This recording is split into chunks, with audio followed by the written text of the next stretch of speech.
Welcome, creative adventurers. I'm Debbie Cohn with D Cohn Designs. Thank you for stopping by today. In today's video, I'm going to show you quickly how to make the broken dishes block. It's a traditional quilt block that's used in many quilts. This video is a part of my series where I'm making the aquiltinglife.com's block of the month for January 2022. You can check out all of my other videos so far this year in my playlist. I'll leave a link to that in the video description. This month's video is the September 2022 video. It is a broken dishes block, and I want to show you how to make it quickly. Behind me on my makeshift design wall, I've pinned up the 9 blocks for the block of the month series so far. This is the block we'll be talking about today. If you like this video and you'd like more helpful tips, tricks, and inspiration, please like this video and subscribe to my YouTube channel. That's the best way you can support my channel, and tell a friend. So for this month's block, here are the fabrics I've chosen. The navy blue sloth, the turquoise sloth, the red sloth tails, and the blue and turquoise stars. It's going to look wonderful. Before we get started on the marking and sewing, let's take a quick look at the anatomy of the block. It looks complicated, but really it isn't. You can do this. Starting from the center of the block, you'll see it's a simple square in a square economy block. Next, on the top, the bottom, and both sides, you have a Flying Geese unit, so there will be a total of 4. And then, last but not least, in the corners of the block, all 4 corners, you will have half-square triangles. It's just in how you put them together that makes this broken dishes block look so great.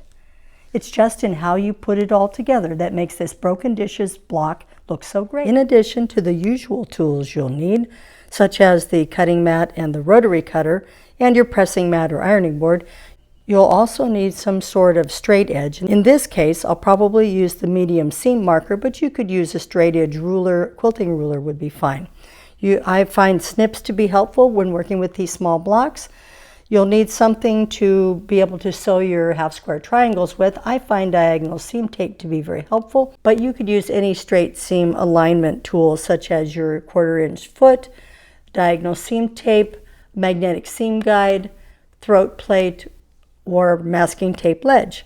The last thing you'll need, of course, is a marking tool to draw your diagonal lines, and you could either use certainly a pencil or a friction pen, or other quilting marking tool would work just fine. One more tool that you might find really helpful is the Clearly Perfect slotted trimmers. In this case, I need the 1/2 inch increment ruler for my half square triangles in the corner of the block. It makes trimming up your half square triangles and cutting off the dog ears quick and easy. But of course, you could use the traditional squaring up method or a square ruler to fit the size of your block if you have it. The first thing you'll want to do after you cut out all of your pieces is to go ahead and mark your diagonal sewing lines. The first thing the pattern calls for after you have cut out all of your pieces is to mark the backs of some of the squares. So first we're going to mark the backs of the squares for the stitch and flip section on the Flying Geese. To do that, we're going to just go ahead and mark the sew line. You'll take a ruler or a seam marker in my case, line it up so that it's diagonally across the square. Don't forget to leave a little room for the width of the pencil, and mark your diagonal line. You'll do the same for the back of the others. I'll just do a second one really quickly. Again, don't forget to leave just enough room for the width of the pencil to make sure it's accurate. Then we're going to mark the lines for the half square triangles. In this case, I don't do it the way the pattern says.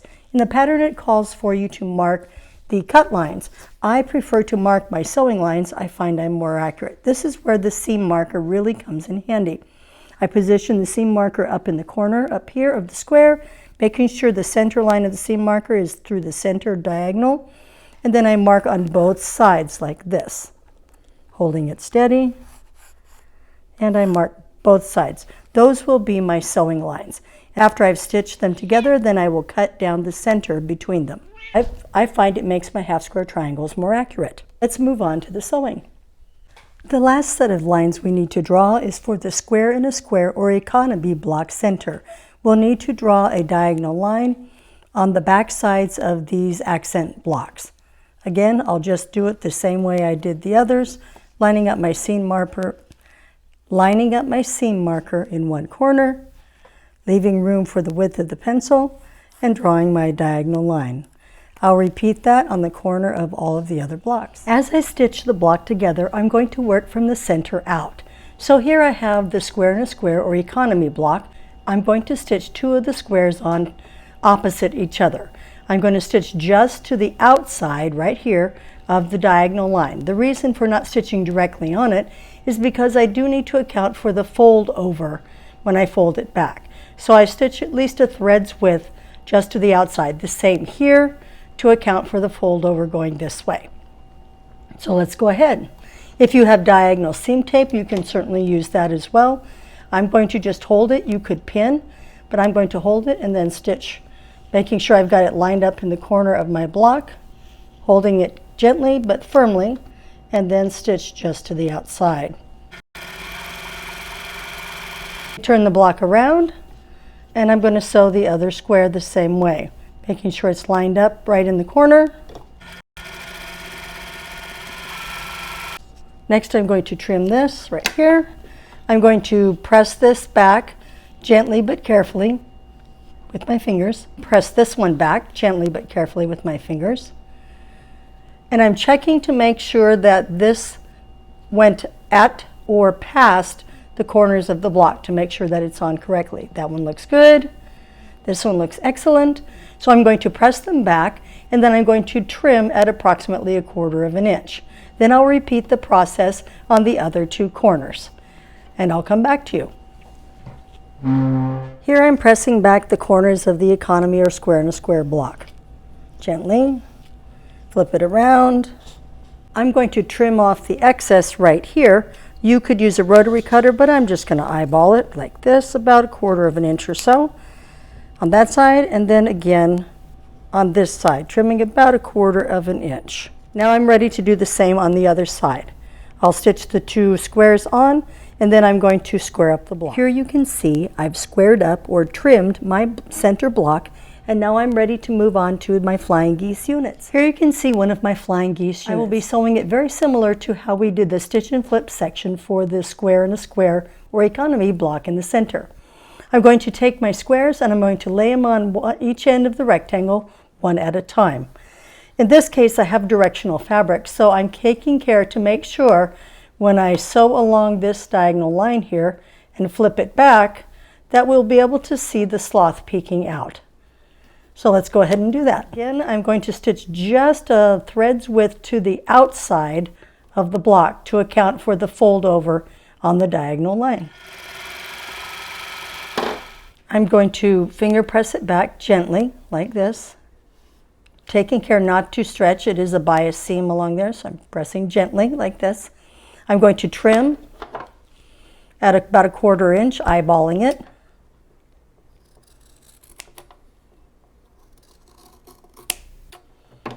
And then I'm going to put the other square on the other side. Now I'm going to lay the other square on the other side.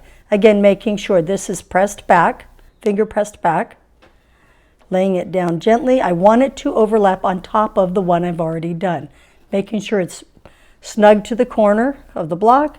And then I find it's easier if you start on this end and sew this direction from the overlapping section.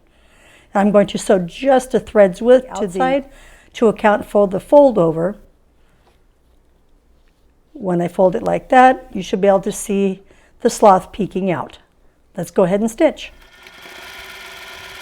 Again, I'm going to gently finger press. Press it back. You can see I'm just peeking out. I'm going to trim about 1/4 of an inch away from the seam. I'm going to take it to the iron and press it well and then trim up the unit. Here I'm gently pressing back my Flying Geese unit. Then I'll do the same for the remaining Flying Geese. So far we've made our center square and a square block, our 4 Flying Geese units, and the last thing we need to do is to make our 4 HST or half square triangle blocks for the corners of the block. Let's go ahead and do that now. As you can see, I'm making my half square triangle units. I've got my background square with the diagonal lines that I'm going to stitch on. I've layered it with the print. Let's go ahead and stitch. You can, of course, chain piece these. I'm just flipping this one around for the purposes of this demonstration.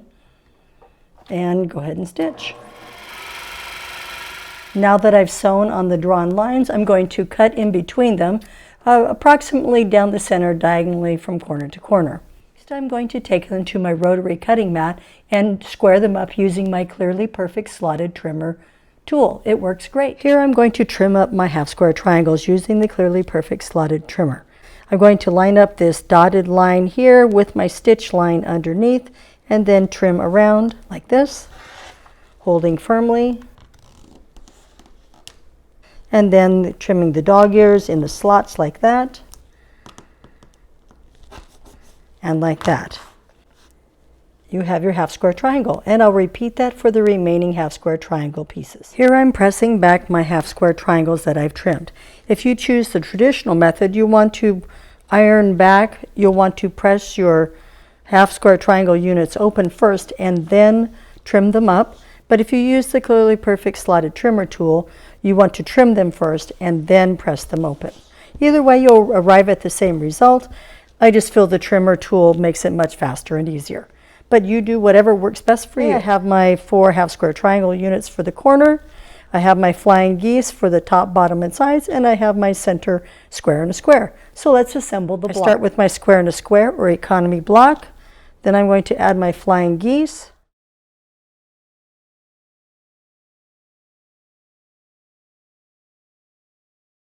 And then last but not least, my half square triangles in the corner. I think I'll put a little slothy there up in the corner. And I like the mug up there in that corner. Whoops, goes this way. Upside down is okay with me. And then this one. And this one. Now all we need to do is put it together. You can do it whichever way works best for you. Some people choose to assemble them in columns. That's perfectly fine. I typically do it in rows because that's how my brain works. So that's what I'm going to do. Here we are at the pressing mat. The pattern calls for them to be pressed in the following way. These top seams should be pressed in, these middle seams pressed out, and the bottom seams pressed in. That way, when you assemble the block, the seams will nest and it'll go together quickly, easily, and accurately. So let's go ahead and do that. All right, our rows are pressed, and now we're ready to sew the center seams. This seam and this seam, and our center block will be assembled. Okay, it's stitched together. Now it's time to press it. I think what I'm going to do here is press these 2 seams open so that the block will lie more flat. The last thing I'm going to do before I add the churn dash borders is trim the block to 8.5 inches square. You'll want to consult your pattern for the size block that you're doing for this block of the month. And here's the center block for the September A Quilting Life block of the month. I'm going to add the churn dash borders and come back with the completed entire block as well.